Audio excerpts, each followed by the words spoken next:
बिस्मिल्लाहिर्रहमानिर्रहीम, अस्सलाम वालेकुम। आज मैं आपके लिए बिस्किट प्रोटीन की रेसिपी लेकर आई हूँ। तो बहुत ज़बरदस्त रेसिपी है और ये रेसिपी मैं पहले भी बना के आपको दिखा चुकी हूँ, लेकिन अब ये मैं अपडेट के साथ लेकर आई हूँ। इंग्लिश सबटाइटल भी है और डिटेल के साथ मैं आपको प्रोडक्ट भी बताऊँगी। और रेसिपी पसंद आए तो मेरे चैनल को सब्सक्राइब करें और बराबर में दिए गई बेल को क्लिक कीजिए ताकि मेरी रेसिपी आपके पास सबसे पहले आ जाए।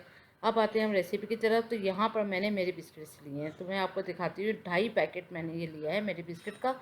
और ये वाले बिस्किट्स हैं, तो अब बहुत आसानी से अवेलेबल होते हैं, हर शॉप पर होते हैं। तो बहुत से लोग पूछते हैं हम कोई और से डाल दें, तो इसका नेमल बदल बताती है, तो यही डाल लिए, क्योंकि हर एक रेसिपी की अपनी अलग बात होती है। तो ये बिस्किट्स जो हैं वो इसी रेसिपी के लिए बहुत बेस्ट हैं, तो आप ट्राई करें कि ये बने। और ये 2.5 पैकेट मैंने यूज़ किया और आई थिंक ये 70 ग्राम का एक पैकेट होता है और मैंने 2.5 पैकेट इसका यूज़ किया। इसको इस तरह छोटे छोटे टुकड़ों में तोड़ के इसको फैला लिया है। फिर चॉकलेट जाएगी, बबली बार्स मैंने इसमें चॉकलेट डाली है। और ये एक बार जो है 87 ग्राम का है और यहाँ 2 यूज़ होंगी। मैंने 4 मंगा लिए थी एहतियातन, लेकिन जब मैंने इसको कद्दूकश किया तो ये 2 ही इनफ थी। अच्छा, दूसरी बात कि मैंने पहले गलेक्सी चॉकलेट यूज़ करी थी। आप गलेक्सी भी यूज़ कर सकते हैं, वरना इस टाइप की कोई भी ब्राउन चॉकलेट यूज़ करें जिसके अंदर कोई भी नट ना हो और ना ही कोई मिल्की हो, अंदर जो वाइट होती है वो ना हो और कैरामल ना हो और नट्स ना हो। बाकी आप ब्राउन प्लेन जो भी चॉकलेट्स होती हैं आप वो यूज़ कर सकते हैं। और इसको डीप फ्रीज़ कर दिएगा कद्दूकश करने से पहले। स्वीट एंड कंडेंस्ड मिल्क जाएगा इसमें 500 ग्राम। होममेड बना हुआ है, तो इसका लिंक मैं डिस्क्रिप्शन बॉक्स में दे दूँगी और आई कार्ड पे भी दे दूँगी, तो आप दोनों जगह देख सकते हैं। और अगर आप बाज़ार का यूज़ करना चाहते हैं तो बाज़ार का यूज़ करें, लेकिन आएगा 500 ग्राम। और यहाँ पर मैंने कॉर्नफ्लोर लिया है 4 टेबल स्पून। तो आप देख सकते हैं ये मेजरमेंट वाला मैंने टेबल स्पून लिया है। और ये देखें, ये फुल भर के नहीं है, लेवल करके है। अब मैं इसको घोल के रख लूँगी रेडी करके, और फिर जितनी मुझे ज़रूरत होगी मैं डालते डालते देख लूँगी। अगर बहुत गाढ़ा होगा तो स्टॉप कर दूँगी। यहाँ पर मैंने दूध लिया है 1 लीटर। अब ये 1 लीटर की ये रेसिपी मैं आपको बता रही हूँ। अब हम कॉर्नफ्लोर को जो है वो रेडी करके रख देंगे। हर ब्रांड का जो है वो अपनी अलग क्वालिटी भी होती है, ये भी बात याद रखिएगा। यहाँ मैंने 4 टेबल स्पून कॉर्नफ्लोर लिया है और ये बिल्कुल सही बनेगा 4 टेबल स्पून। लेकिन हो सकता है कि आपका जो प्रोडक्ट हो वो 3 से 5 टेबल स्पून भी ले सकता है। तो आप यहाँ पर घोल के रख लें और आप जब उसको कुक करते हुए आप इसको बनाती जाएंगे, डालते जाएंगे, तो आपको पता लग जाएगा ये कितना थिक हो चुका है। तो हमें जो इसका टेक्स्चर है बस इतना चाहिए होता है, जैसे लाइक कस्टर्ड जैसे हम बनाते हैं। कस्टर्ड को ना हम ज़्यादा पतला करते हैं और ना हम ज़्यादा गाढ़ा करते हैं जमा जमा हो जाए। हम ऐसा करते हैं ना जैसे क्रीमी सा हो जाए, बस उसी तरह से हमने इसको बनाना है और कुछ नहीं। यहाँ मैंने ऑल पर्पस क्रीम यूज़ करी है और पहले मैं नेस्ले की क्रीम में आपको बना के दिखा चुकी हूँ। 200 ग्राम का ये पैकेट है और आप नेस्ले की क्रीम भी यूज़ कर सकते हैं, लेकिन फ्लेवर उसमें कुछ नहीं होना चाहिए, प्लेन क्रीम होनी चाहिए। और आप देख सकते हैं यहाँ मैंने व्हिप क्रीम का इस्तेमाल नहीं करा है, मैं नॉर्मल सादी प्लेन क्रीम इस्तेमाल कर रही हूँ जो आसानी के साथ बाज़ार में मिल जाती है। और ये 200 ग्राम का पैकेट है। अब यहाँ पर मैंने दूध को बॉयल करने के लिए रख दिया है। इतनी देर में ये बॉयल होता है, हम बाकी की चीज़ें रेडी करते हैं। तो ये देखेंगे मैंने डिफ्रीज़ कर दिए थे और डिफ्रीज़र के बाद ये बहुत अच्छे से जो है वो कद्दूकश हो जाते हैं। ये देखें इस तरह से। हालांकि बहुत गर्मी भी है, लेकिन अच्छा फ़ैन और एसी और ये इस तरह से कद्दूकश करें, वरना ये मेल्ट होकर फास्ट एकदम हाथों में आने लगती है। अब ये देखेंगे दोनों बार जो है वो अच्छे से कद्दूकश हो गए, पाउडर फॉर्म में आ गया है और ये 2 बार ही लगे हैं इसमें। अब दूध भी जो है वो हमारा बॉयल हो चुका है। अब इसमें हम क्रीम ये स्वीट कंडेंस्ड मिल्क डाल देंगे। नाप को बराबर लिएगा और पकाने के तरीक़ेकार को बस।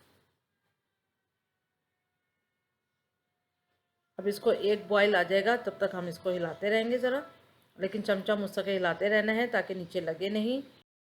कम से कम 1 मिनट तक पकाएं। देखें अच्छा सा इसमें बॉयल आ चुका है, अच्छा गर्म हो चुका है। अब इसमें हम कॉर्नफ्लोर डालेंगे।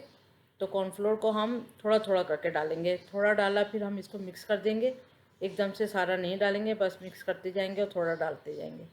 तो वहीं आपको आइडिया हो जाएगा कि ये कितना गाढ़ा हो चुका है। अगर आपको फिर भी 4 टेबल स्पून के बाद अगर आपको ऐसा लगता है कि ये अभी इतना गाढ़ा नहीं है कि जमने के बाद ये अच्छी कंडीशन में हो, तो आप हल्का सा इसको पानी के साथ भी घोल के डाल सकते हैं। लेकिन ये चीज़ जमी भी नहीं चाहिए। एक बार फिर आपको बता दूं, देखिए अब मुझे आइडिया हो गया था कि ये पूरा का पूरा ही इसमें जाएगा। तो और फिर जमने के बाद ये गाढ़ा होता है, ये आपको भी पता है। जो पकाने वाले होते हैं, जो कुकिंग करने वाले होते हैं, उनको कॉर्नफ्लोर का अच्छे से आइडिया होता है। अब इसको एक बॉयल आने तक हम कुक करेंगे। ताकि अच्छा सा ये पक जाएगा। और लेकिन चमचा आपने मुस्तकिल चलाते रहना है। और ये देखें, ये गाढ़ा भी होना शुरू हो गया है। और अगर इस पॉइंट पे आपको लगे कि ये गाढ़ा नहीं हो रहा तो आप मज़ीद इसमें कॉर्नफ्लोर डाल सकते हैं। और अगर आपको ऐसा लगता है कि ये गाढ़ा हो जाएगा, ठंडा होने के बाद भी एकदम क्रीमी सा इसका टेक्सचर होगा, तो फिर आप स्टॉप कर दिएगा। यहाँ पर मैंने वीडियो बिल्कुल नहीं काटी, थोड़ी थोड़ी काटी ताकि आपको बिल्कुल प्रॉपर रेसिपी जा सके। बॉयल आ चुका है, आप देख सकते हैं अच्छे से ये पक चुका है। अब यहाँ पर हम कर देंगे चूल्हा बंद। एक बॉयल आने के बाद, चूल्हा बंद करने के बाद हम यहाँ पर क्रीम का इस्तेमाल करेंगे। पूरा पैकेट हमने क्रीम का डाल दिया है। क्रीम डालने के बाद अच्छे से हम इसको मिक्स करेंगे।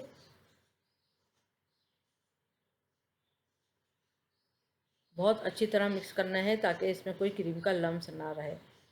और अभी ये अच्छे से मिक्स नहीं हुआ है, हमने स्पून चेंज करा। अब इसको बहुत अच्छी तक हमने तकरीबन 50-60 सेकंड हमने इसको चलाया है ताकि अच्छी तरह से इससे बहुत अच्छी तरह से मिक्स हो जाता है। बस अब इसका धुआं भी ख़त्म हो चुका है, आप देख सकते हैं बिल्कुल धुआं नहीं निकल रहा है। तो अब बस अब इसमें हम इसके ऊपर डाल देंगे इस आमेज़े को।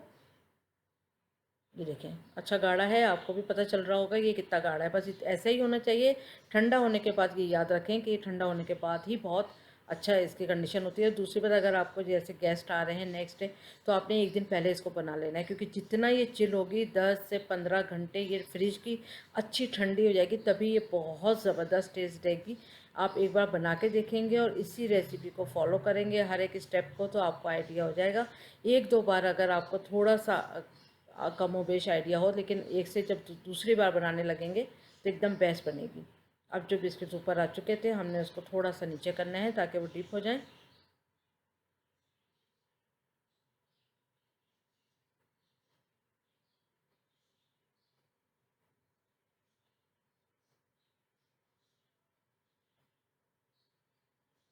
बस अब हम चॉकलेट डाल देंगे। तो इस तरह से सब तरफ हमने चॉकलेट को बराबर से लेयर देनी है, हर एक कॉर्नर को भी। और हर कोई भी पोर्शन जो है वाइट नज़र नहीं आना चाहिए। यहाँ मैं आपको काट के भी दिखा देती है, लेकिन मेरे यहाँ गेस्ट आने वाले हैं तो बहुत अच्छी नहीं लगती कटी हुई, तो इसलिए लेकिन आप एक बार बनाएंगे और आप खाएंगे तो आपको आइडिया आएगा ये कितनी ज़बरदस्त सी रेसिपी है। बहुत मज़ेदार है, ज़रूर ट्राई करिएगा। और देखें हर कॉर्नर को हमने फिल कर देना है। जब सब तरफ फिल होने के बाद अगर आपको लगता है कि थोड़ी सी अगर बाकी बच गई है, जैसे मुझे भी लगता था कि 2.5 टेबल स्पून की जितना शायद ये थोड़ी सी रह गई थी पाउडर, तो मैंने इसको ऊपर से पूरा कवर कर दिया।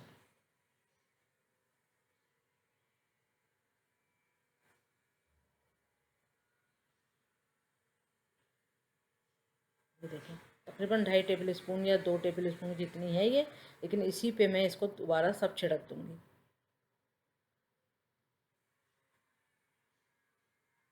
तो ज़बरदस्त सी डिश तैयार है। उम्मीद करती हूँ आपको अपडेट के साथ, बिल्कुल न्यू अपडेट के साथ आपको ये रेसिपी पसंद आएगी। ज़रूर ट्राई करें। Thank you for watching. दुआओं में याद रखें, अपना ख्याल रखें। अल्लाह हाफिज़।